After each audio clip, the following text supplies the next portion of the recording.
Hey beauties, Jireh here. So, okay, so I don't know, well, I know you guys probably all did watch that last video where I said I was gonna start posting every single day.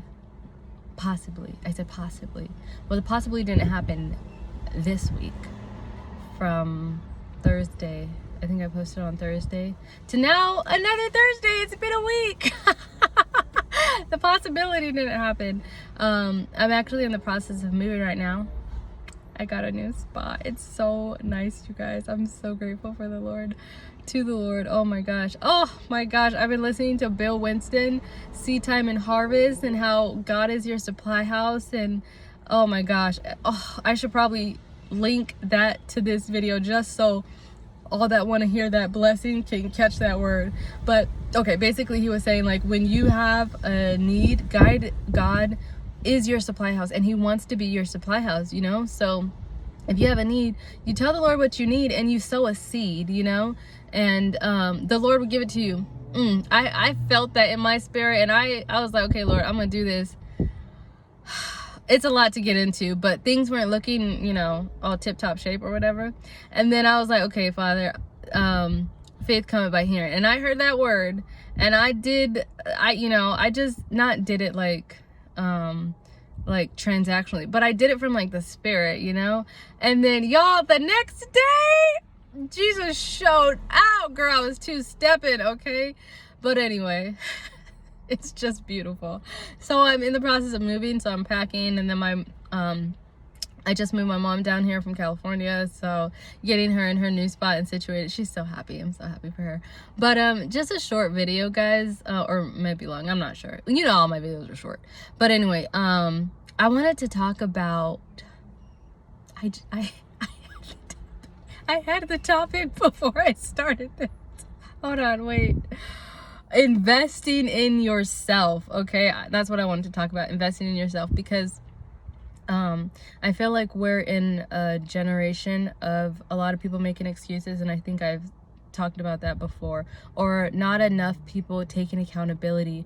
And I feel as though that there's a lot of finger pointing going on, like one group pointing the finger at another group, and another group pointing the finger at another group, and you know, like, nobody's really trying to take accountability. I feel like there are a good amount of us who are operating from a place of pain and a place of hurt, and I think that is because we are not investing in ourselves, and we're not doing the work to grow. And I think that is so important. Like, I saw this quote that it said, like, the most valuable asset is you, so make sure that that you invest in yourself, or something like that. But like, the most valuable asset is you. And I think that's so true, because when you they say, like, when you learn more, you earn more. But like, when you learn more, I feel like you're able to give more, and to give from a place of love, to give from a place of an overfilled cup. And I think that's where we should be operating from, because then you're operating with compassion and empathy and kindness, you know, and from like a heart and a nature of the Lord. Like, my desire is to always reflect God's character, you know. And if I feel being in a situation or dealing with a certain person is going to not allow me to reflect God's character, then I mean, I'm a quick removal of person, situation, energy, you know, like, I'm a quick removal of that, because I don't ever want to put myself, like, I believe that the Lord does not put us in situations that we cannot withstand.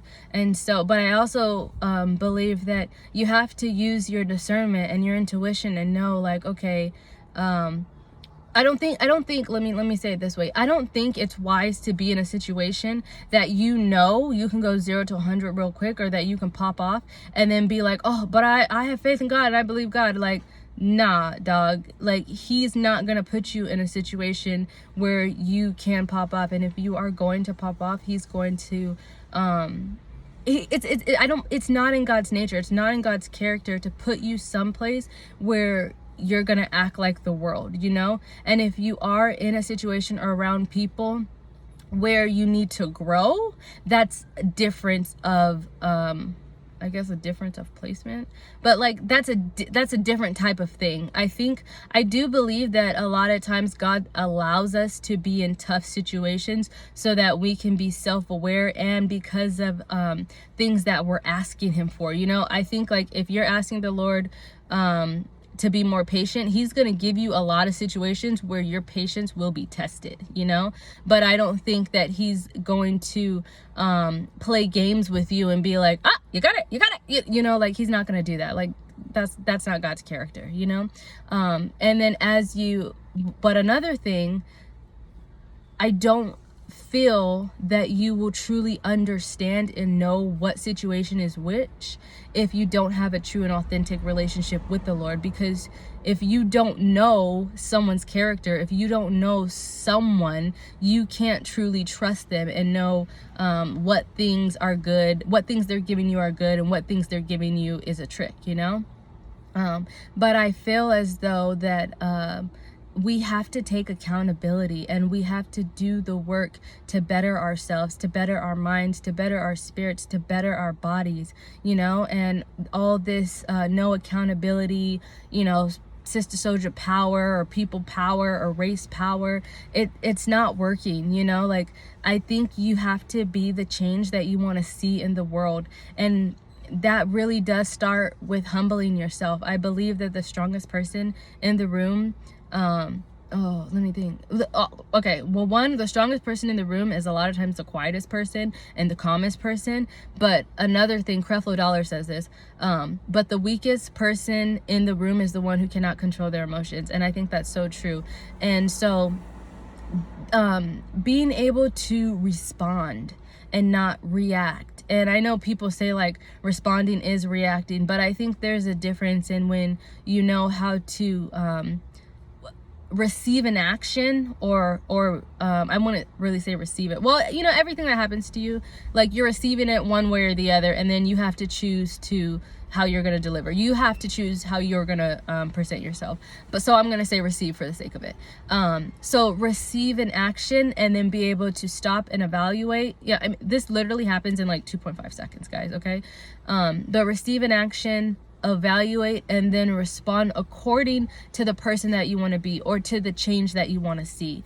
And so I think it's very strong and very important that we read books, guys, not just like fairy tales or Twilight, although don't get me started on Twilight, but read books on emotional intelligence, on grit, on strength, on how to show up on the world, on business, on creativity, on having compassion, empathy, being vulnerable. Read things like that. Listen to podcasts that are going to feed your mind, not podcasts from people that are hurt or people that are speaking from pain or people that are trying to push more violence or negativity or evil, but podcasts, Jim Rohn and Zig Ziglar, my gosh, they're some brilliant men. Sorry, my head's itching.